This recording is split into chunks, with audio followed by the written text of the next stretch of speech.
Assalamualaikum Bu. Waalaikumsalam. Sini nak, masuk Ki, duduk.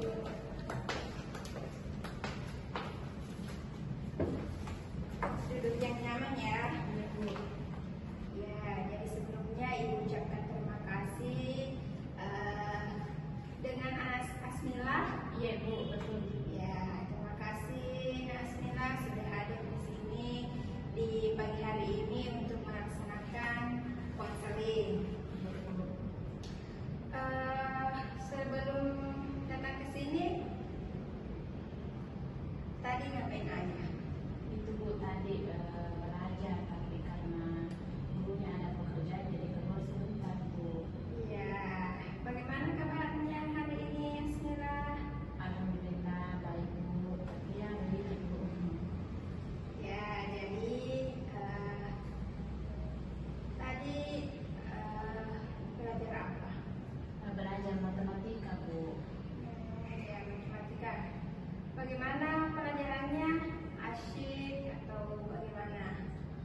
Begitu juga bagus Ji, cuma saya tidak terlalu suka dengan matematika, tapi tidak sukanya juga. Ya sedang-sedang begitu Bu. Ya, oke. Tadi berapa jam belajar matematika, Asmila? Tadi belajarnya cuma hampir sejam Bu, karena itu guru tadi keluar Ibu karena ada pekerjaannya, dia cuma kasih tugas Bu. Ya, oke. Jadi tadi sudah belajar matematika ya. Terus ini. Jadi kalau Asmila datang ke sekolah itu naik apa biasanya? Kalau ke sekolah Bu naik angkutan umum Bu. Ya. Jaraknya ke sekolah berapa? Jauh Bu, karena kalau pagi-pagi itu berangkat cuma jam setengah 7, paling lambat itu Bu. Biasa juga berangkat ke jam 6:15 Bu, baru di setengah 7. Ya. Jadi biasanya Asmila naik apa ke sekolah? Naik angkutan umum Bu, karena tidak ada kendaraan Bu. Ada kendaraan tapi tidak pagi juga orang tua Bu di rumah. Ya. Jadi Asmila kalau berangkat ke sekolah itu setengah 7 terus naik angkot ya? Iya Bu. Ya. Tidak apa-apa ya. Jelas. Ini Asmila. Iya Bu. Sudah tahu kenapa dipakai di sini Asmila? Kalau boleh ditebak sih Bu, kayaknya karena terlalu sering atau lambat Bu. Ya. Jadi kemarin Ibu dapat laporan dari Universitas Benda. Katanya sudah berapa kali alfa. Iya Bu, itu juga Bu, biasa tak Ya, sebenarnya. alfa dan sudah banyak yang melapor katanya alfa sehingga biasanya tidak mengikuti jam pelajaran. Iya Bu. Jadi sebelum kita Bismillah, kita mulai sesi konseling ini. Sebelumnya sudah pernah di konseling? Kalau di sekolah ini Bu, belum pernah Bu, tapi sebelumnya kan waktu saya sekolah itu di SMP 8 gitu. Di situ saya pernah juga masuk beda dan saya di konseling juga Bu. Ya, jadi sudah paham terkait apa itu konseling? Iya Bu, sedikit Bu, saya paham ya. Tidak terlalu Bu, belum terlalu luar. Ya, jadi saya coba jelaskan sedikit tentang konseling itu sendiri. Di mana konseling itu Bismillah itu kegiatan yang dilakukan antara konselor dengan konseling, di mana konselor itu sendiri sebagai guru BK dan konselingnya itu anak Asmila. Jadi di mana itu tujuannya untuk membantu anak Asmila membuat sebuah keputusan tentang apa yang akan Asmila kerjakan ke depannya ya, untuk mencapai suatu tujuan. Nah, di dalam konseling itu sendiri kita memegang ada yang namanya asas kerahasiaan, di mana asas kerahasiaan itu bertujuan apapun yang kau katakan di tempat ini itu tidak akan bocor. Itu hanya antara Kemudian ada yang namanya asas kesukarelaan, di mana kamu di sini datang dengan penuh rasa tanggung jawab untuk hadir di tempat konseling ini tanpa paksaan.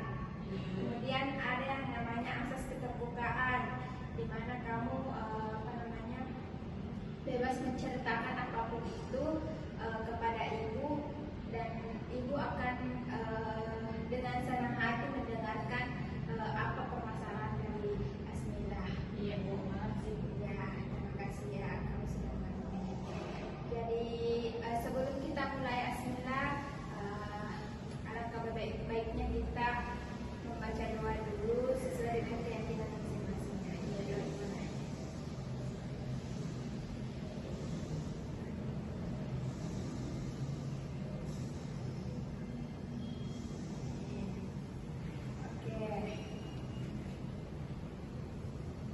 Jadi sebelum kita mulai konseling ini, ibu punya kontrak kontrak konseling, di mana ini bertujuan untuk sebagai pertanggungjawaban bahwa kamu bersedia mengikuti sesi konseling ini. Iya Bu. Apakah kamu bersedia? Iya Bu, insya Allah bersedia. Boleh kamu isi di sini daftarnya ya, terus kamu tandakan di sini. Iya Bu. Ini tanggal 24 ya.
Ya Bu, sudah Bu. Terima kasih ya. Jadi Asmila, dengan kamu sudah mengisi surat persetujuan sesi konseling ini, yang disampaikan selama konseling ini kita akan berlangsung selama 30 menit ke depannya. Namun ketika belum ada masih ada yang kurang, kita akan lanjut di sesi sebelumnya. Jadi untuk sesi ini kita hanya sampai 30 menit ke depannya. Apakah kamu bersedia? Iya Bu, insya Allah bersedia. Nah, kalau boleh tahu kenapa nih kamu sering terlambat, kenapa boleh saya tentang ibu? Saya jujur Bu, sering terlambat karena saya sering begadang Bu, setiap malam, hampir setiap malam itu saya begadang Bu. Ya, jadi kamu sering terlambat karena sering begadang setiap malam. Kira-kira apa yang kamu kerjakan dengan kamu begadang setiap malam? Saya mengerjakan itu Bu, pertama nonton TikTok, scroll TikTok, suka juga nonton film, dan selebihnya juga saya mengerjakan tugas Bu. Tapi lebih banyak saya nonton TikTok, nonton hal-hal yang kurang bermanfaat untuk saya ke depannya Bu. Ya, jadi kalau kamu terlambat karena scroll TikTok sampai jam 12 malam, akhirnya kamu bangun kesiangan dan terlambat masuk sekolah. Kamu memangnya tidak dibangunin siapa?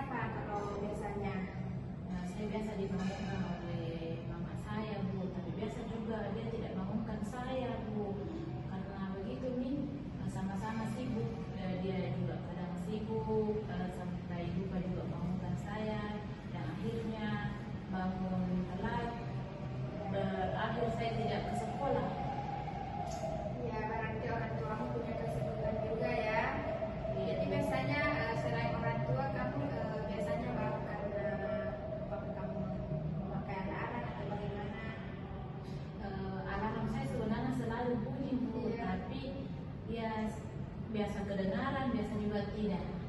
Ya, berarti kadang kamu dengar, kadang tidak ya. Iya Bu.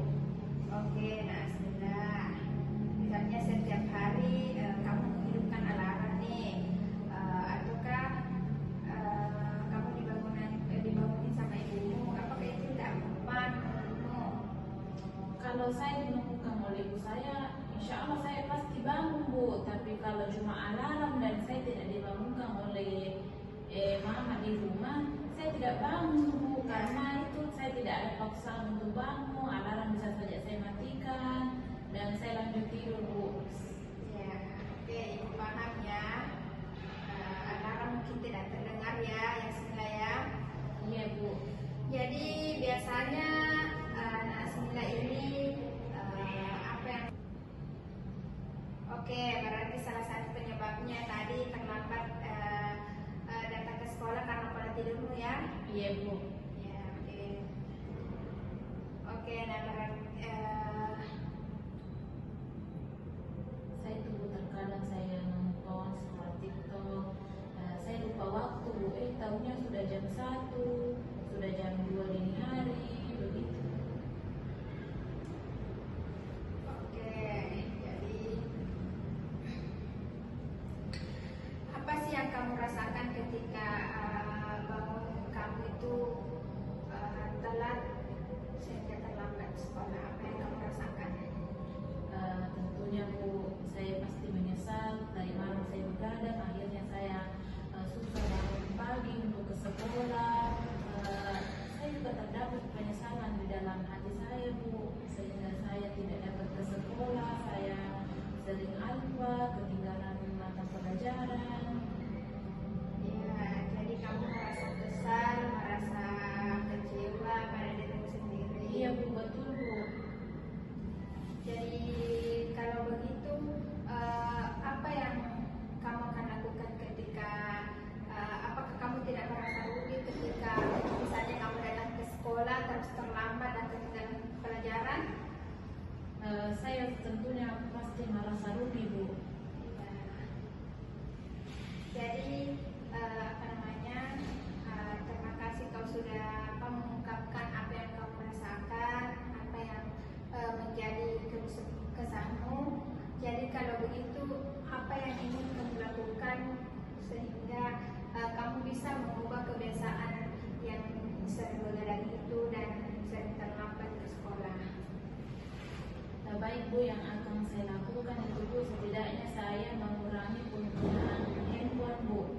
Saya akan berusaha untuk tidak menonton TikTok dalam beberapa jam dalam satu hari. Yang biasanya saya bermain HP 5 kali, saya akan mengurangi menjadi hanya 2 kali Bu. Ketika ada hari yang penting saja untuk saya cari di HP mengenai tugas-tugas saya di sekolah Bu.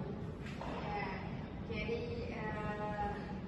itu adalah salah satu langkah yang baik Asmila ya. Kamu sudah mau berusaha untuk tidak main HP sampai jam 12 malam dan bisa bangun. Jadi itu adalah salah satu langkah yang sangat baik dan memang perubahan itu tidak selalu yang besar. Kita mulai dari yang kecil-kecil dulu. Iya Bu. Ya.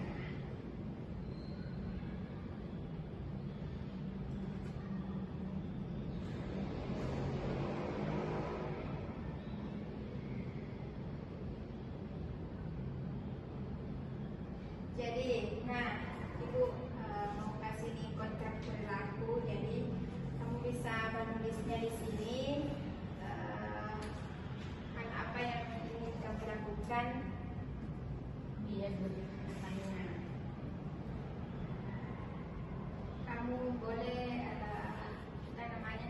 Apakah ketika kita mencoba 1 minggu ke depan ya, Iya Bu. kita menulisnya di situ. Apakah ketika kamu apa yang akan kamu berikan reward kepada dirimu ketika kamu bangun pagi? Kamu tulis di sini. Kamu biasanya suka apa? Kalau saya sih Bu, suka makan es krim sih Bu. Saya hal-hal kecil gitu Bu, saya bisa buat bahagia Bu. Saya makan es krim itu juga saya anggap bagian dari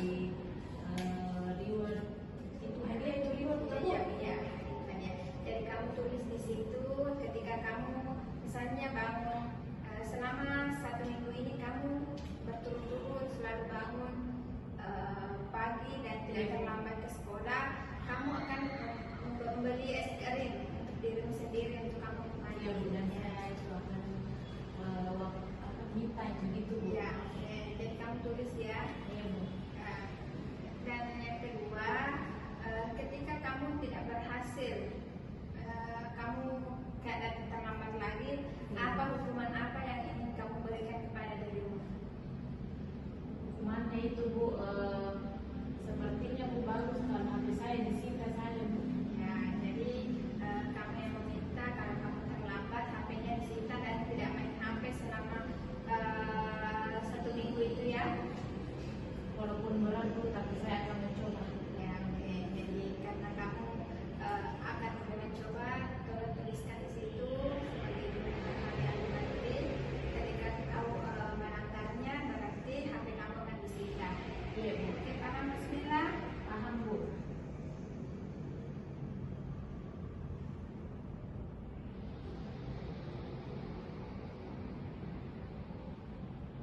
Kalau sudah, tanyakan sama ibu ya.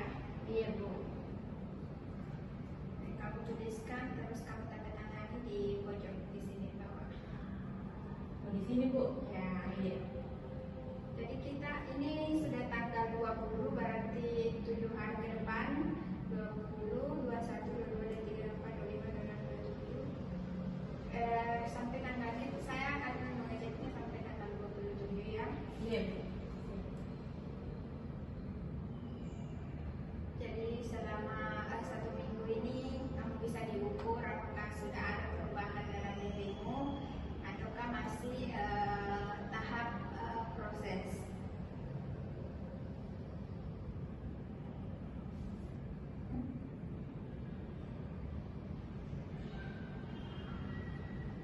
Biasanya kamu mintanya di mana? Apakah suka di rumah ataukah pergi di manakah?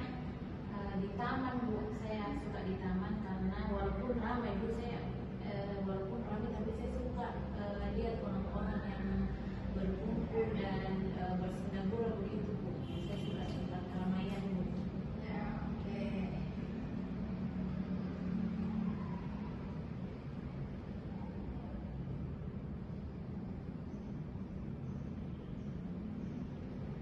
Setelah kamu tulis, kamu boleh tanya sama ibu ya. Iya Bu.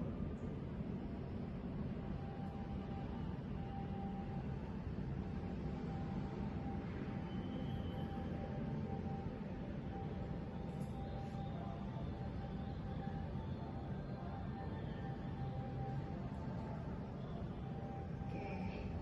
Nah, Bismillah, setelah ditulis, bisa kamu menyampaikan ke ibu itu apa yang menjadi rewardmu dan yang menjadi hukumanmu ketika melanggar. Boleh kamu contohkan? Iya Bu. Ya, silakan. Yang pertama Bu, saya akan melakukan hal baru yang lebih positif, yaitu dengan lebih berusaha untuk tidak terlalu menggunakan handphone setiap malam, dalam artian hal yang tidak penting. Saya akan mengurangi penggunaan